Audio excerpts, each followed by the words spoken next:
Welcome into the DNVR Avalanche podcast. We got AJ, we got Eric, we got Rudo, and we're joined by old friend Evan Rawal back on the show to discuss the one man he knows the most about in hockey. I know other things, but this is, I guess, become my thing. You know plenty. You just, if anyone needs to know anything about Nikolai Kovalenko, we all know who to go to. You got to get a niche going in this in this world, I guess.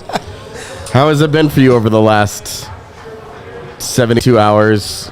You know, or week, I guess maybe the last week or so. I don't know. He's here. That's all.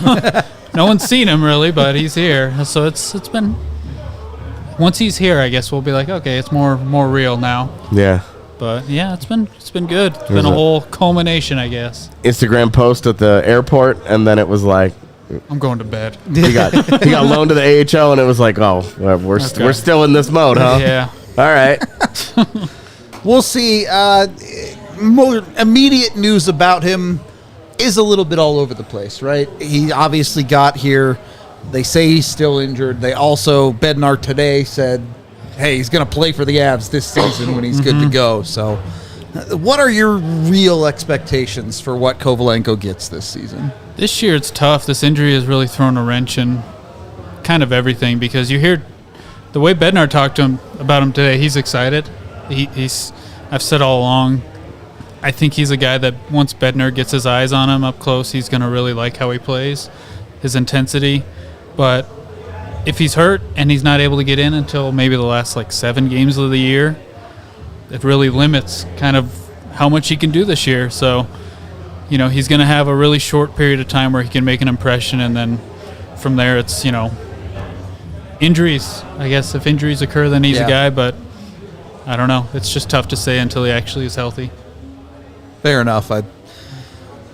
We'll get into the actual roster a little bit later, but focusing on Kovalenko for now, AJ and I have been high on him for a long time, watched some of him in Russia, but I'll leave it to you. When you look at Kovalenko and his game, one, how good of a fit do you think he is in Colorado? And I know the answer to this, but do you truly believe he's an NHLer? You know the answer is yes. I think he is. How good of one he is remains to be seen. As far as the fit goes, he's not he's not the best skater in the world, but he can skate, and I think he plays the pressure style that Jared Bednar is going to like. So I think that's what makes him a fit in Colorado, is that he's a very intense guy. He likes to forecheck. He's physical. So I think there's a fit there. But I do think he's an NHL player right now, and it's just a matter of getting him in there and seeing what he can do on the ice, because it is a different game. The KHL to the NHL is very, very different, as you guys would know. Yes. So, yeah, I guess we'll see what he does when he actually gets here. The transition will be super interesting. He does play a more heavy physical style than most players do in the KHL. I am curious to see how that translates to an NHL game where that's a lot more par for the course. Yeah, exactly. He's more of a unicorn over in Russia than he would be here, I would have to imagine. And he does run around a fair bit over in Russia, and that was kind of the one thing people said when they saw my film room, was like, oh, he might have to defend himself a fair bit here. And it's like, I don't know if he's really afraid of doing that. He seems like the type of guy who's like, oh, I'll do that if I have to. But, yeah, it's going to be interesting to see kind of how that physicality, and because he is kind of a chaos agent. I think he's a little bit like Miles Wood, where there's a lot of chaotic moments with him out there, and I wonder how much the Avs are going to have to calm him down a little bit at this level. When we talked to Bob Harley about him a couple of weeks ago, he described Kovalenko as more of a goal scorer, which I know you and I had talked about. It was a kind of a surprising description of him as a player. But he viewed him as more of a top 6 type of option. I'm curious your thoughts on it, having watched him more closely than either of us have this year in the KHL. This was a weird year for him because he just disappeared for long periods of time.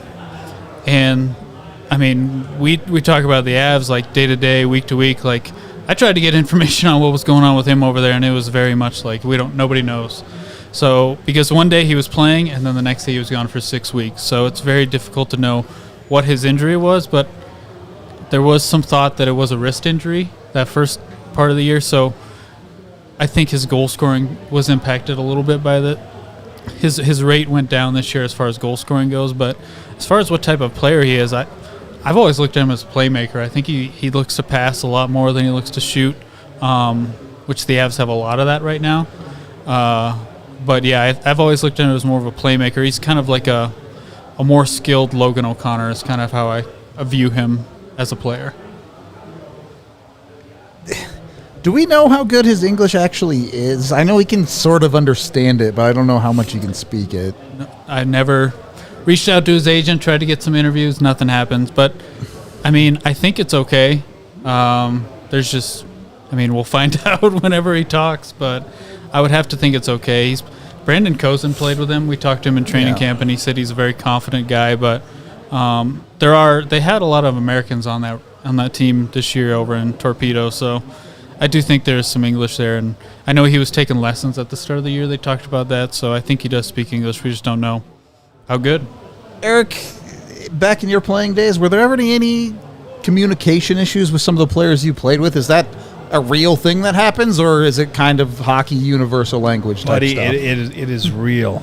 It is real, and that's why we talked about. Was it yesterday or 2 days ago about Mikko, and I was saying about his posse now. Is like the Finnish buddies, buddies, and I had that in New York. I remember a bunch of Czech guys with Peter Nedved, and it makes a difference. I mean, I know for years here, my dad was trying to help Peter Forsberg out with a patriotic buddy, a Swede buddy, and it never really happened until we made a trade for Tommy Salo, if you guys remember. And it was all about like making Peter feel comfortable, and it does matter, and the language does matter, and the communication out there.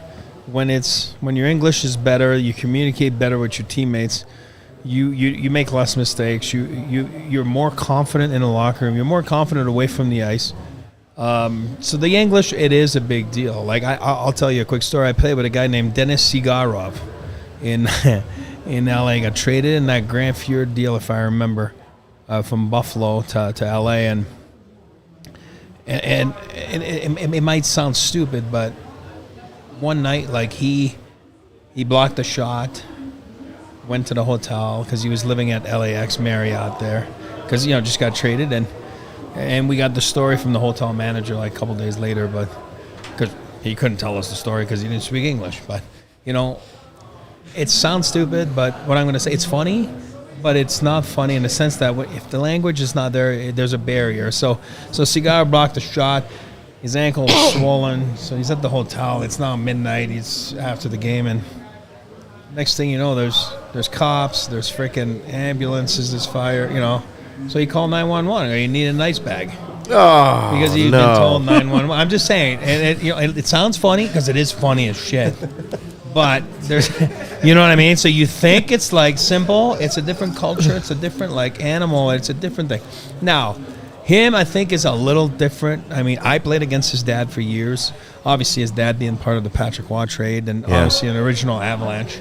Certainly has some exposure to North America. He had to have had. You know what I mean? Like, I don't even know the math right now. Like, he was born, or you know what I mean? Like, is he born there? Is he born in North America? He was born in North Carolina, I think. Yep. He's playing. Yeah, that's what I'm saying. Yeah, that's right. So, and again, the kid was young and everything, but the dad been around the National Hockey League for a lot of years. It makes it easier to talk to your son about the transition, and you would think probably, would have invested in maybe some English lessons a little bit the last few years, knowing that you're coming over.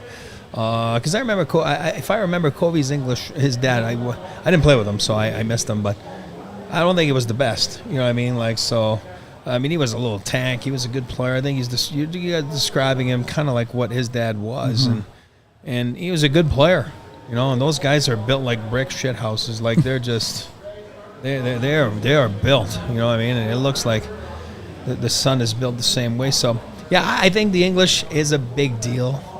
It does make a big difference. And now you're looking. You have Val that's also here, and then you have Trennan, right? It does make a difference. You know what I mean? It's kind of fun because it's not that you're trying to segregate yourself with the guys that are like you, meaning from the same country, but it just makes it a little simpler. If there's questions or issues and like I said, Evan wasn't there last week. We were talking about trade deadline and everything. You get to a new team, it's tough, man. You don't know where to sit on the bus. You don't know where to sit on the plane. You don't know what do you do in the locker room, like the ritual before the game when everybody taps everyone. You know what I mean? You don't want to be in the way. So it's kind of nice when you have someone that can help you. You know what I mean? Where you feel comfortable, and sometimes it's your native tongue and it makes it easier. And we have a guy in Nashville who works for the network here, and he said that Trennan was very much the mentor for the young Russians out in Nashville. So, I don't know if obviously I think Trennan's fit in really well already on the ice, but that's a nice added bonus if you're bringing in a young Russian who's never played in North America before, to have a guy who might take him under his wing, and he's also new in town, so they can kind of connect there too. And I'm thinking back, he did interviews when he got drafted, so he definitely speaks English. Well, he did the interviews in Russian, but he listened in English. Okay. So I don't know how well he speaks it. Okay. But as you guys mentioned, Val, Trennan, and then Georgiev also speaks Russian. So there are a handful of Russian speakers in Colorado that can help with that if and when it is necessary. And also, he's not with the Avs right now, but Ivan Prosvetov has said he's known Kovalenko since they were like 10 years old. So huge. They go way back too. And funny story on that, just 10 seconds, but working with Calgary, it was the funniest thing because, as you guys know, I was a pro guy, not an amateur guy. So don't ask me where those guys played when they were freaking 18. I have no idea. You know what I mean? But so we had a big discussion about Andrei Burakovsky, and that's what I brought up. I say, we don't have a Russian guy here. It's not going to be good. And then all of a sudden I was told to shut the fuck up because Burakovsky's not Russian, So I assumed he was Russian. And then I was like, huh? What is he? He's not even Sweden. He's Austrian. He's Austrian, yeah, exactly. He- So he here you go. I look really good at that meeting. Under Sweden flag as Yeah. well, though. I look really good in that meeting. He's like, we have plenty of his. It's all Swedes in Calgary. I'm like, oh yeah, maybe I'll just shut the fuck up. What's worse, that or Warren Fagelli? Oh, buddy, that was funny. I had no idea who they were talking about. They were talking about this Warren Fagelli, and I was like, after like 2 hours dealing, I'm like, who? I'm sorry, like I know the Hurricanes aren't one of my team, but who's this Fagelli guy? Like, I've never heard of him. Is this when you were scouting? Yeah, and then they were talking about Warren Fogle. Yeah, I'm here to watch. But McGrattan was talking about them because that was his team. He's talking about Warren Fagelli, and I was like, fuck, I'm sorry, I don't know who this Fagelli is. Like, I have to admit it. Like, I don't know who he is. Maybe I haven't done my work well, but I don't have a Fagelli. Like, I've never seen a Fagelli. So, it was Warren Fogle. But Believe it, folks. NHL organizations are dysfunctional sometimes. and just so you guys know, I won't come up with the name, but there's been trades before where guys have traded for the wrong guy, just so you know. That's embarrassing. Remember that. Well, let's move directly on from that and talk about March Madness and Circa Sportsbook. You may have noticed we have our live show going on right now as part of March Madness. Going on downstairs. You can probably hear them yelling about their bets down there. That's going on all weekend if you want to join us and make some bets on the Circa Sportsbook app. You can go to circasports.com, download the app today. I know Dre's already hit a few bets. I don't know how well the other guys are doing down there. Adam's getting crushed. Is he getting smoked? Tough one, bud. Tough day for him. So follow Dre's bets and not Adam's. I NBA suppose. guys can't translate to college ranks. That's all it is, man. Got him That's again. all it is. They just see the pro game. It's what it's about. If you think you know a good bet, Circa Sportsbook is the place to do it. Go jump on it with them. Again, go to circasports.com to download their sportsbook app today. Get in on all the March Madness action. And, of course, if you are staying in Vegas for whatever the reason, whether it be just for fun, maybe you're coming out there for the draft this year, we hope to do that. You can do it with Circa Sports and save 20% when you book at circusports.com and use code DNVR. Of course, when you gamble with the Circus Sportsbook app, bets can only be made while physically located in the state of Colorado. You must be 21 or older. All rights reserved. Circus Sports Colorado encourages you to gamble responsibly. Gambling problem? Call or text 1-800-GAMBLER or visit problemgamblingcolorado.org. Then, we're brought to you by Breck Brew, the craft beer of DNVR. You can go get yourself some, whatever flavor you might like. They have dozens of them. They even have rotating seasonal beers. Bunch of ton of delicious beers even from Breckenridge Brewery. And they're available in all 50 United States. Make sure you go to breckbrew.com and use the online beer locator to find them at a liquor store near you. Second period of the DNVR Avalanche podcast. I kind of want to get into a couple of different angles with the Avalanche and Kovalenko. A lot of us felt it was probably inevitable that he was going to come over. Part of that being he was a Russian that actually went to the draft for a late round guy. That's not super common. Obviously, he had the connections through his father. But we've also seen over the last couple of years a couple of false starts with the Avs and Russian prospects. Andrei Mironov did not work out at all, obviously. You also had Daniil Zaravyov, a weird situation where he left in the middle of a season. Igor Shvirev, guy who never really graduated from the AHL level. Does Kovalenko have the talent to overcome those guys? Also, is he going to play for the Eagles this year? I'm not convinced because the wording of that, whatever the Avs sent out was, we've sent him on loan to rehab. Yeah. Which, I mean, you can interpret that either way you want. And then Schneekloth last night just said, hey, till he's healthy, he's not in my hands. So to me, that reads like, oh, he might not play down there. This just could be like a money thing where they're just trying to let him rehab without paying. But I'm not convinced he does. And as far as everything else goes, he seems very, very committed to playing in the NHL. I think he was quoted like, it kind of threw people off a couple months ago where he said, yeah, I'm not playing, this is my last KHL season. I'm planning on this being my last KHL season. I don't plan on being back next year. So he is very committed. And obviously I think there's been probably some sort of agreement with the Avs, like, hey, we think you are an NHL player. Like Chris McFarland, I asked him, and he said, yeah, we think he can help down the stretch. We know there's going to be an adjustment.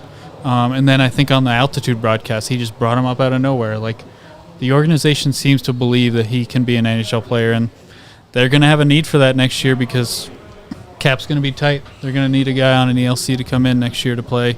So I think he's in it for the long haul, and obviously we see how he adjusts. But I think he's kind of the type of player that can fit. He doesn't have to be in the top six, which is kind of what we always talk about with Russian players, where they're so skilled, where they need to play on a skilled line. No, I don't think he needs to play there. I think he can play on like with a guy like Ross Colton and really contribute to the team. I'm curious what you think about his positional versatility, because there was all that conversation at the end of the KHL season. He's playing center in the KHL playoffs, but we've never looked at him as a true center possibility in the NHL. The Avalanche are kind of deep at wing. Even next year, if you look at the moment, Miles Wood's still on the books. Logan O'Connor will come back healthy. If Gabe Landeskog is healthy enough to start next season, your top nine, like, you don't really have spots available at the wing. To be honest with you, you don't really have a spot available at center anymore either. So it kind of becomes they're not going to have the money to keep Jonathan Drouin anyway. But where does Nikolai Kovalenko even fit into this in terms of position where he plays? He can play anywhere, but the center stuff, the way that he played center, but it was very bizarre. He would take the face off and then go play wing. It's like, this is a weird way of playing center. The Gabe Landeskog special. Yeah, but it's not like he's a center where he's really good at faceoffs. He was decent at faceoffs, but he wasn't necessarily dominant there. So I think it was more they were trying to change it up. I do feel like that kind of helped him because he was touching the puck a lot more, and he kind of was on a slump towards the end of the year, and it really got him going again. But I don't see him necessarily being a center in the NHL. He's not a big guy. And, typically I think the Avs would probably want a center that's maybe a little bit bigger that can handle things. I do think he's more of a wing moving forward than a center, and I think he does benefit from kind of being along the wall. He likes to grind things out and, play that way. So it doesn't hurt to have that versatility, and he seems like the type of guy who would do anything that the coach asks him to, but I don't see him being a center in the NHL. That was fun for like a week. I made the joke, there's your 2C before the trade deadline. But no, I don't see him being a center in the NHL. When we were talking about him, is that their 4C answer? Because Nate? They didn't go and do anything at the deadline for that position specifically. Like, closest they got was Yakov Trenin, who's... He's winning faceoffs. He's winning defensive zone faceoffs in particular, which is like... That's kind of all I cared about when it came to the 4C spot. Maybe. I mean, they don't really have a center on the fourth line, so they could kind of rotate in and out. But, yeah, I think Trenin, I feel like, has more experience. He hasn't played in a long time, but Trenin makes a lot more sense as a center there. Put them together, though. Two Russian dudes together. You can just speak Russian together on the ice. It'll be great. Would you keep him on the right side? I like him on the right side, but he did play a lot of left wing too, so I think he's versatile in that way. I mean, I've talked to Mikko about it. Those European guys and guys that play overseas, they like playing on the right wing where they can, or their off wing, where they can see the ice a little bit more, and you have to be good on your backhand, and he is pretty good on his backhand, but I think in a perfect world he would be on the.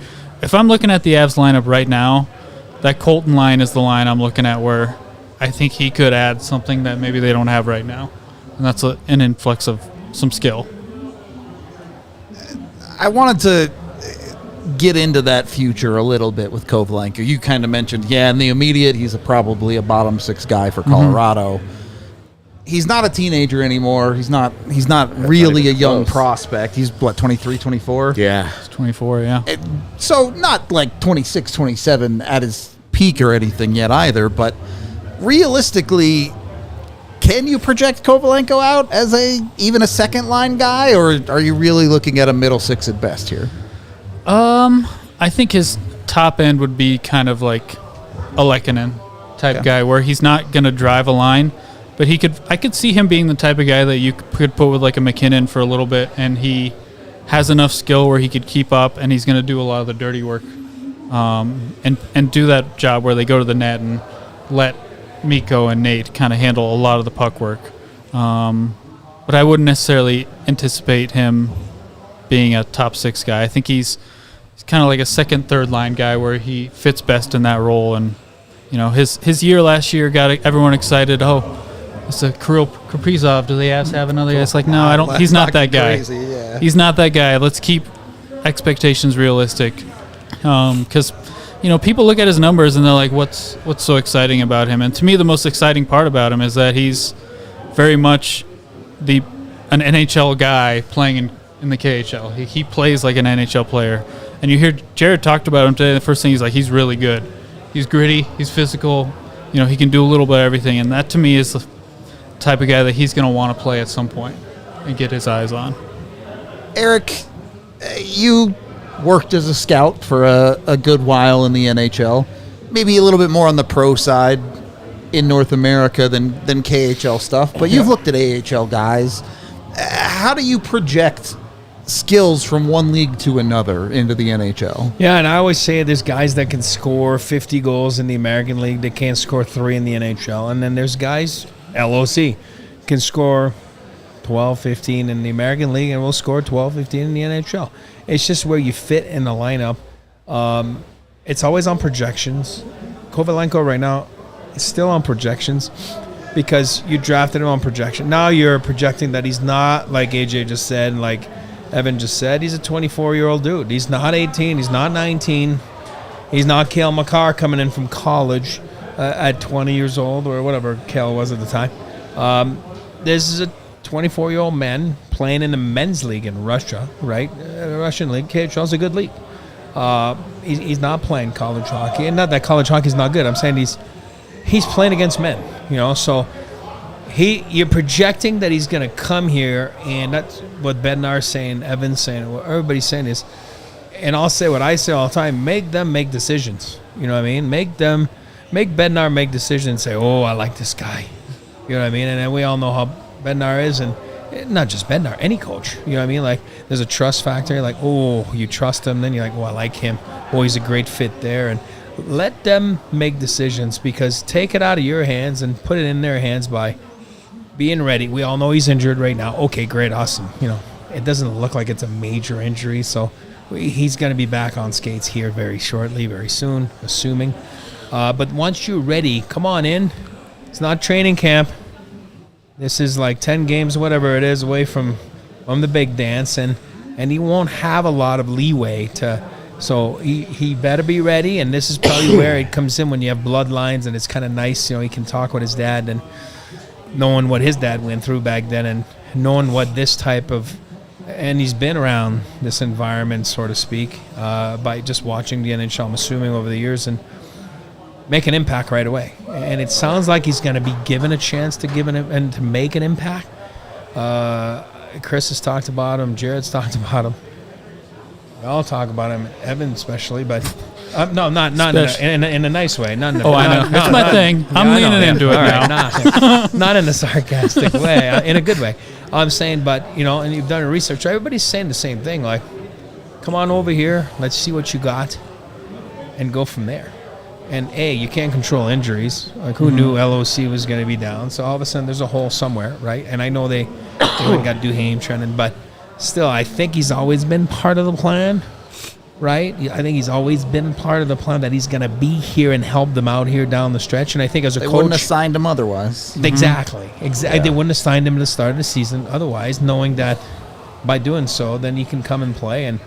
And then as a coach, you just want this to be done before the dance. You know what I mean? Because once the dance starts, it's a little different. But sometimes you have, all right, let's throw this guy in the fire. You know, Cale Makar, right? Mm-hmm. But yeah, I think I'm interested. Like, I'm excited. I remember, like I said, I thought his dad was a solid NHL player, and then hopefully this guy. The one thing I hope he doesn't do is wear that bowl of soup Jofa bucket that his dad wore. I think he might. He had a goofy helmet in KHL, so he might. Buddy, that bowl of soup was awful. I don't think not that type, but he does wear a different helmet.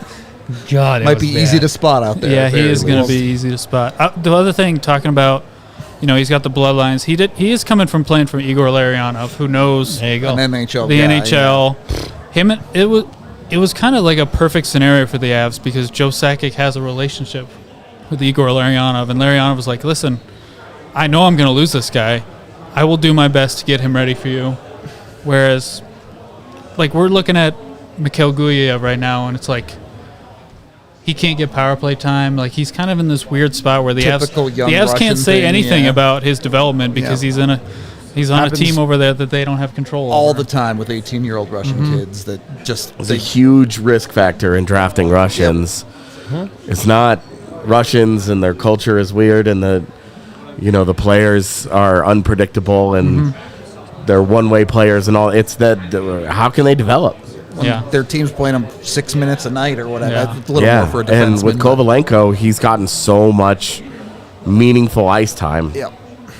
Especially over the last 3 years, where his play really took a leap.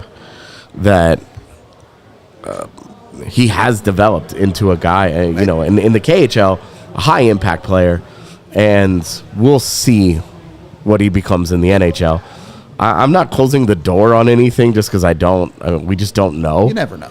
But we've always kind of had him pegged as if things go really well, a middle six guy. Yeah. Right now, coming over and jumping on to this team in the middle of this thing, I mean... realistically, you should probably start him on the fourth line and just see what you have.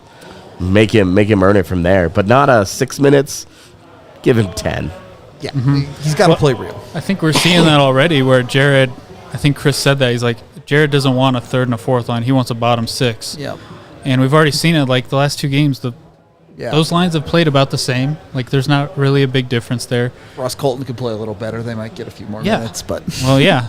And that's why I think a skill guy like this could make a difference. But, yeah, I mean, I think they're going to give him a real shot. And, I think it's realistic to expect him, when the playoffs roll around, he's probably not going to be in the lineup game one unless there's an injury. Yeah. But I think he's going to make things interesting once he gets out there and shows what he can do. I do want to jump off on this conversation, but do we have any other Kovalenko-specific questions? Yeah, one more. First. Dude, go ahead.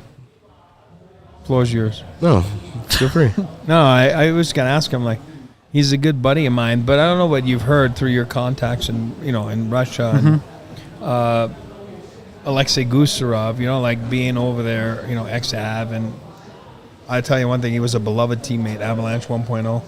So I know Joe respects him and likes him. And I know that he, being over there working for the Avalanche, being on the ground in Russia, I do believe makes a difference. You know what I mean? Like, and I know it's been a few years now, but I think he's taken on a bigger role. Maybe I'm wrong. Maybe I'm talking out of my butt, but I think it's important to have someone on the ground over there, and I think it facilitates things. And then again, I still love the guy, even though he gave me secondhand smoke for all those years sitting next to him in the locker room. But, still a friend of mine. But I don't know what you heard about Goose and and his involvement over there with the Russian guys. When I say the Russian prospects or guys like Kovalenko. The guy I hear that's always in contact with Kovalenko is Miro Zalasek, who's their European scout, who's constantly talking to him. Because they've been trying to get – Kovalenko's done interviews where he said they've been trying to get me to come to North America essentially since he was a teenager. And he's just like, I'm not ready. I'm not ready. And it's very much that KHL thing, especially with his dad being kind of a bigwig over in the KHL, just like, I'm not going to come over to play in the AHL. Like, I want to develop and I want to play. I know I can play maybe more minutes here. And it kind of has worked out that way where he's, if he had come over to North America at 20, would we, who knows how his career would have taken off, because the minutes that he's getting over in the KHL have gone up. And he really is the heartbeat of that torpedo team. Like, if you look at all the I've been following the fans over there. Like, he sent out a video to them. They're all heartbroken that he's gone because he is that team. He is their MVP. So I do think that, Miro Zalasek has been trying to talk to him for years to get him over here. I don't know how much of an impact Gusarov has had. But, yeah, I think they have kept in touch with him, and that's kind of the big thing about Larionov and Sakic having such a relationship where it's an abnormal situation where the Avs can be in touch with a KHL team that much and make a guy feel wanted as much as they have. It's just relationships, man. They drive the league. Yep.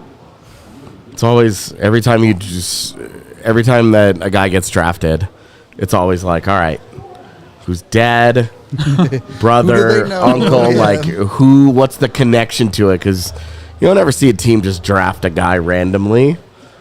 Unless they're like top 5 pick level talent. Unless it's like, we got to do that. But even then, you can kind of decide your draft board a little bit and say, all right, we like this guy and like this guy and this guy, but this guy's got NHL bloodlines, and so we're going to move him up a little bit, like things like that. Like, relationships matter. And, you see the success that Kovalenko has had in the KHL, and that it took some time, but the Avalanche might get an NHL player out of a 6th-round pick. They can barely get NHL games out of a 2nd-round pick. That's why they started trading them all. So it's great. Are there any more former Avs kids playing in the KHL that they can draft and target? Scoop up. Val, no. Ozo, no. Because I'm already nervous about the Gulyev stuff because it's been such a frustrating year for him in terms of his development and his ice time. So he's already signed an extension right after the draft. Yeah, and like 2026. Yeah, we saw him at Dev Camp, and it was like, oh my God, look at this guy go! This guy can. Ooh, this is an Av. Yep. And then it was like, all right, well, we'll see you in 4 years. Come on. Spoke no English whatsoever. That was very but he was apparent. very popular in the locker room, but he just spoke no. Malinsky was like, oh man, that guy was a hoot. All right, before we dive into more Avs-related topics, make sure you fuel up at Circle K with their Inner Circle. Become part of the Inner Circle today at circlek.com/innercircle. Great way to save yourself a ton of money. Your first 5 fill-ups of gas are 25 cents off a gallon. You can also get 5 free Polar Pops and a bunch of great deals on snacks every time you stop in at Circle K with your Inner Circle rewards, including right now you can get a free any size Polar Pop from Colorado Circle K's by texting DNVR to 31310. It's DNVR to 31310. Message and data rates may apply. Periodic recurring messages per month. Terms and conditions can be viewed at circlek.com. Sign up with the QR code on screen right there. Or again, visit circlek.com/innercircle for more information today. And once you got your snacks, save them for halftime for your Volo sports game. Whatever sport you might be playing, Volo Sports is the way to do it. They're the biggest sports social media company, just normal social, not social media. You go in person and play real sports.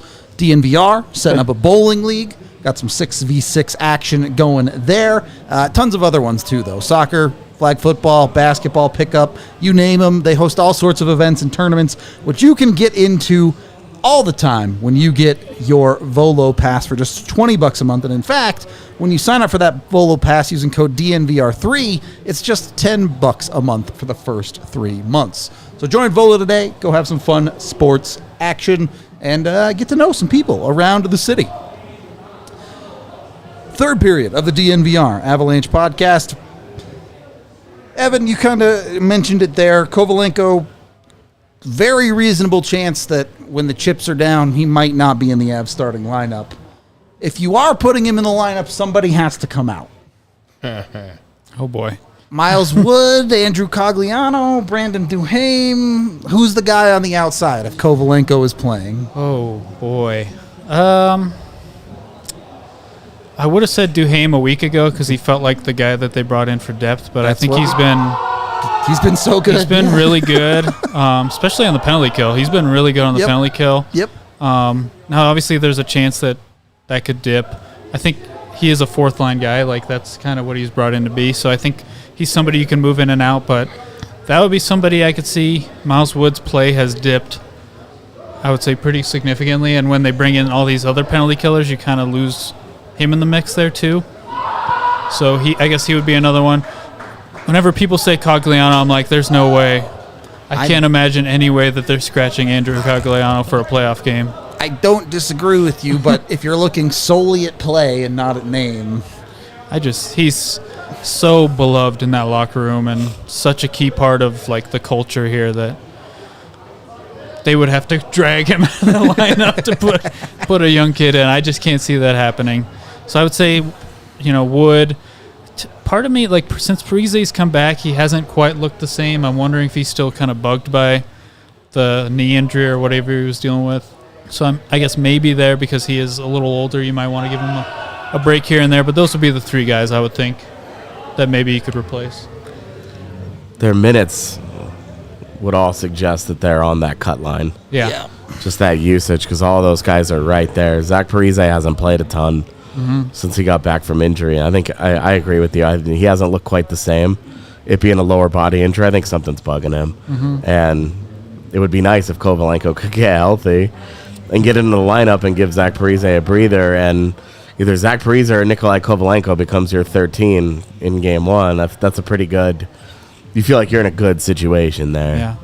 I mean, we saw in 2022 they used everyone. Yeah. So yeah, they're going to need everyone. And I think he's going to play in the playoffs. Regardless, it just might not be game 1. I always try to remind people the year that the Avs won the Stanley Cup, Nicholas Aube-Kubel played in game 1 and Alex Newhook did not. Yep. And Burakovsky was a scratch. Yeah. They rotated guys in and out. Everyone's going to play. It's such a grueling 2 months, and knock on wood, Well, and injuries are inevitable. Yeah, that's what I'm saying. saying. And it's not like big ones, but there's always a guy missing a game here and there, so good problem to have. Yeah. It's when you're looking back and you're like, who do I have to put in? Like last year. Yeah. There you go. Matt Nieto, second line, You're left thinking wing. Last year, like, man, we could have used a guy like Kovalenko on our second line for all we know. We were playing Lars Eller 2C. Yep. It was rough. It's a good problem to have this year. Yeah. Just to reinforce your point, the last game the Avs played against St. Louis, Andrew Cogliano, 9:17 of ice time. Ross Colton, only 9:55. Zach Parise just over 10 minutes. Brandon Duhaime 11:22. So those are the bottom guys on the totem pole as far as TOI. Really does feel like the days, for the moment, the days of the 6-minute fourth line forward are behind Jared Bednar because he's got options he actually wants to play. Yep. Yeah. I wish that meant more time for Casey Middlestad. He only played like 13-something in that last game. Did not feel like a ton. Yeah. Yeah. He needs to get a little more like 15 to 17. He's been too effective. I agree with that. That line is finding it, and it's just like I don't think the first power play got off the ice last game. That's it. Yeah. The games before he got his 40 seconds, where last game was back to. Bednar just can't help himself in close games with those top guys. especially and that one was frustrating. I wrote about this in Studs and Duds, so I'm sorry that I'm repeating myself. But Okay, it's a free also, plug. you should just go read it. But it was frustrating because that top line was terrible. Like, Mikko Rantanen has a hat trick, and that's great. But basically everything else from that game, that top line was bad. They got obliterated in every number imaginable except goals, which obviously count. Not trying to say any of that. I'm just saying in the third period of a 1-goal game, you've gotten 3 goals out of your top line, and they continue to get their head kicked in. Like, you don't need to play your top Got line another 24 dude minutes. waiting right there. You Yeah. don't need to play him 24 minutes. Like, let's just reel it back just a bit, my guy here. Casey Middlestad has played well enough. Like, let's see what happens. It's frustrating. Yeah, it did feel like it was the power play because I think in Vancouver he played almost 20 minutes. Yep. Well, he was on power play one that game. He was. Yeah. Druin didn't play. And then against Edmonton, I think he was 18 minutes. It was just kind of where I can see him settling in it, which is when was the last time Ryan Johansson played 18 minutes or Ross Colton? Like, that's 2021. the fact that it took 4 games for Jared to be like, yeah, I can play this guy. That says a lot about how well he's played. Yep. I wanted to get your thoughts on these new guys and how they're fitting in, Evan. I think most of us here are pretty high on all of them, but their fits, Middlestad I think is pretty straightforward as the 2C, but we've seen Duhaime and Trennan move around the lineup a little bit as the Avs have needed bodies. How does it ultimately shake out for those new guys? Trennan has been awesome. He kind of reminds me of Val when Val first got here. Yeah, Where he's all right, we're on the same page. All right. Where like he's had so many scoring chances, but he can't score. Yeah. It feels Yeah. like once that first one goes in, like it's just gonna keep coming. Like I could definitely see him being a guy where they're like, we want to keep this guy around for a while. They don't have 92 and a half games, though. No, they He's don't. got we need him to get going before that. Pick it up. Duhaime's been really good. I think it's kind of been the same thing where I think there is a skill ceiling there, but for what he was brought in to do, he's done exactly that. And I think Middlestad's been just a revelation. Like, it's really like you look at the lineup, you're like, is one guy really making that much of a difference in the lineup where it's just like you plop a 2C in there, everyone goes down, and all of a sudden the team is just unstoppable. Like, he has been exactly what they needed. He's so calm with the puck, and it's everywhere on the ice. Like, he has no pulse when he has the puck, which is a compliment. And then Walker. Guy's shot out of a cannon every freaking night, it looks like. Could you imagine a better fit for this system than what that guy has brought? So it's just been, so far, pro scouting looks like they went 4 for 4. And if you throw Kovalenko in there, then all of a sudden this team is looking real deep and real good. Yeah, in a matter of a couple of weeks, you will have added Nichushkin, those 4 guys, and Kovalenko to your lineup. Half a new forward core. This is why we don't. Just gonna harp on this one last time. This is why we don't freak out about the roster on February 10th. All right, guys. This is why you just let it play out and then freak out when things do or don't happen. And I'm not here to harp on a guy because they're going to make fun of me. I'm not. But with the names you just said, the 4 or 5 names, that's additions. But there was a subtraction that was big. Well, one of them at forward. And it just wasn't a fit. He was not a fit. I mean, and I'm not here to harp on him, but it just was not a fit for that roster and the way they play. So now you added those 4 or 5 guys, and then you took out an anchor. Like, that was hindering your lineup a little bit. Yeah. Again, he's a good player. He's had a great career. That's not what I'm saying. But it wasn't a fit here. So that's a big plus. And you're seeing dividends right now. Flip side of that question, what is left that is a problem for this Colorado Avs lineup? Then the new guys have seemingly solved their penalty kill. Mm-hmm. What are the Man, Avs? is Yakov trending good on that PK? Outrageous. Is there a serious problem facing this team as they hurtle towards the playoffs?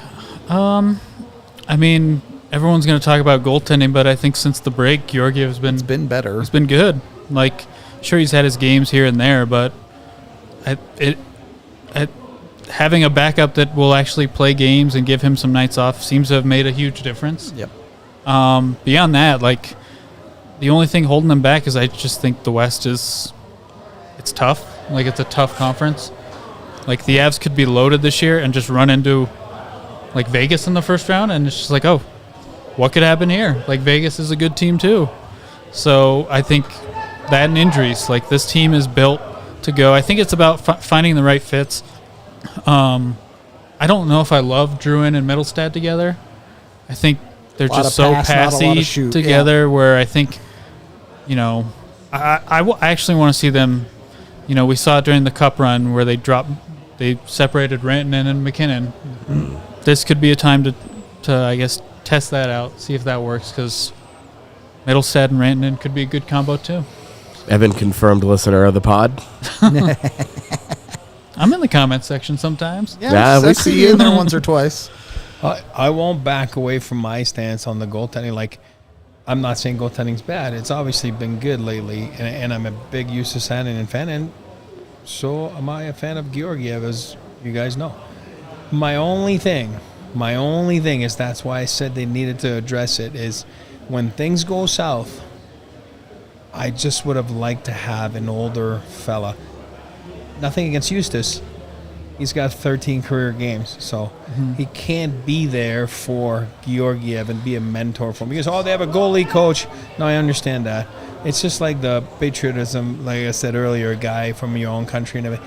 When you have a goaltender that's been there, that can just take you aside and sit with you on the plane and go eat on the road with you, it just makes a difference. So we're going to cross our fingers, you know what I mean? Because it would only happen when things go south. And you got to remember, it's all rosy.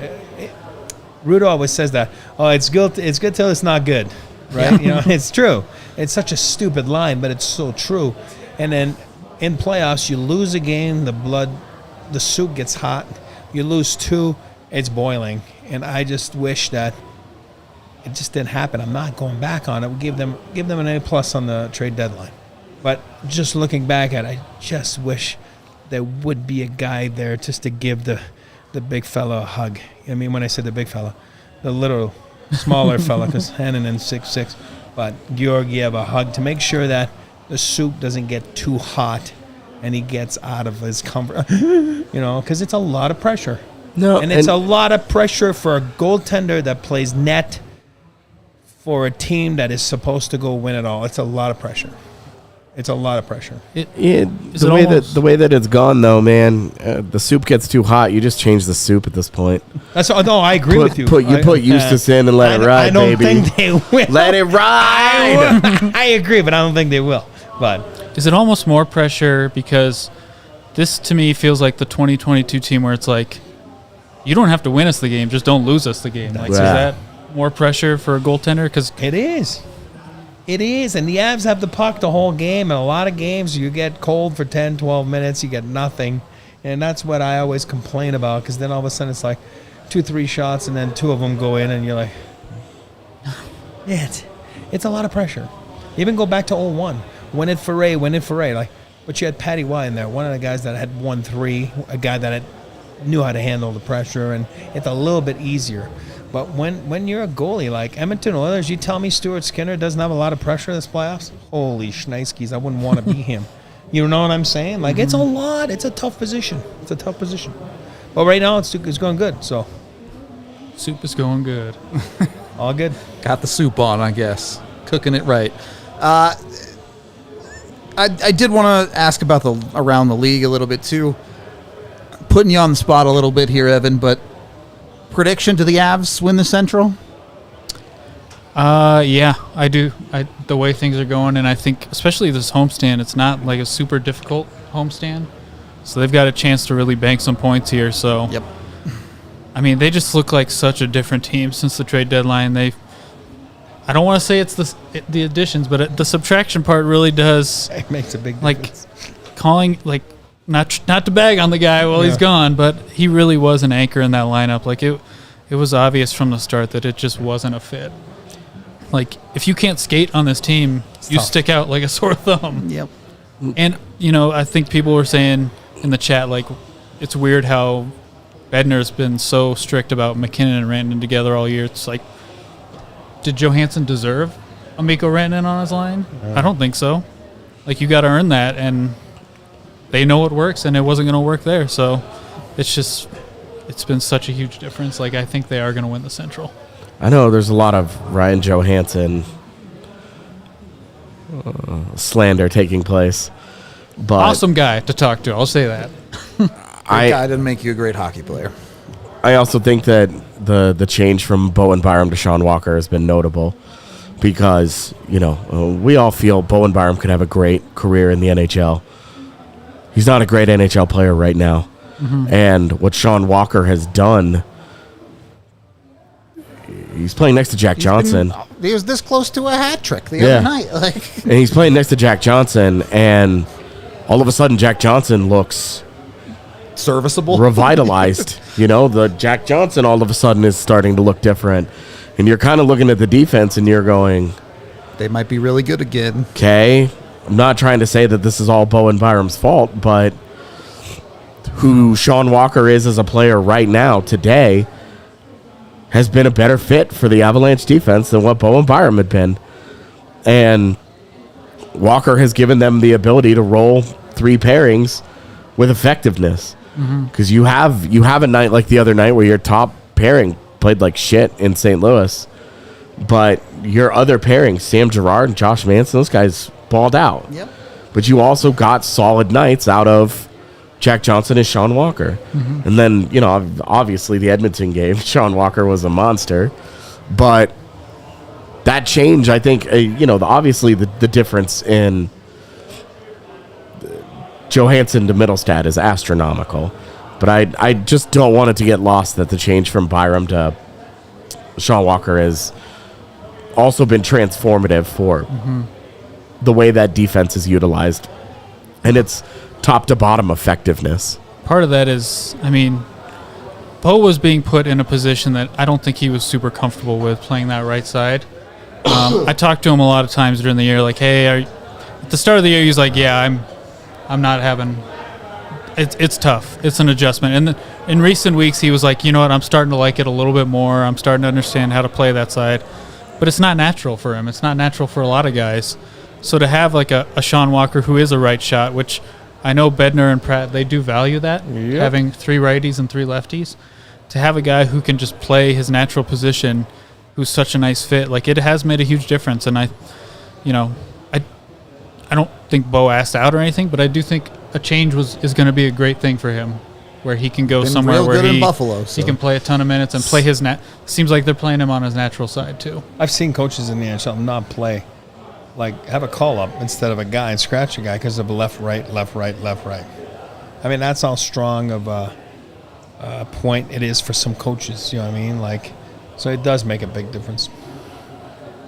Funnily enough, Russians tend to play their offside a ton. Yeah, Europeans in general. Yeah, Europeans do as well. All right, one more question I wanted for you. Best team in the NHL right now. Who's the favorite? It's tough to not say the Avs, but that Florida team is. Yeah. They are a wagon, I would say. They are. We're all on the same nasty. page. Yeah. Like they're actually so like a good. nasty team. Yep. And to bring it back, that's why I like Kovalenko, because he brings a bit of that. He does. Nasty Some to Sam the lineup. Bennett in him. Yeah, like some of that, like, pardon my. We're allowed to cuss. I don't know. Say whatever you want, buddy. He's a shit disturber out there. Like he really is. Like he will get his nose in there, and that's what Florida has up and down their lineup. And that team is mean. I would go with them. Yep. You're on. We're all on the same page. We're all on the same Florida's page. sick. That's the finals right there. They're really fun to watch. Yep. They are. I don't want revenge for 96, though. That would be the. They're better than 96, it's like- I'll tell you that. The that's one it. cool fact that I can always tell people about the Avs is they've never lost a Cup Finals. They're perfect 3-0 in Cup Finals. So, Florida's 0-2. Yep. Florida, the next, but the Avs are the only team in the NHL to have gone to a Cup Finals and never lost one. So Keep that going. I'm here for that take. 4-0, the Stanley Cup sweep. Any final thoughts before we get out of here? No. No. Evan, you want to tell the people where they can find all your stuff? Yeah, it's been weird being back on the couch, not sitting in front of it. But yeah, no, Colorado Hockey Now. If you guys want to read my stuff, read it there. Subscribe. Love everything that's happening here. Love all the guys here still. Megan, she's not here. Like, nothing but love from my end for the old crew, and it's been great to kind of be back here. Real nostalgia, because I think the last time I was back here was during the 2022 Cup run, that actually, sounds to be right. honest. So it's been great.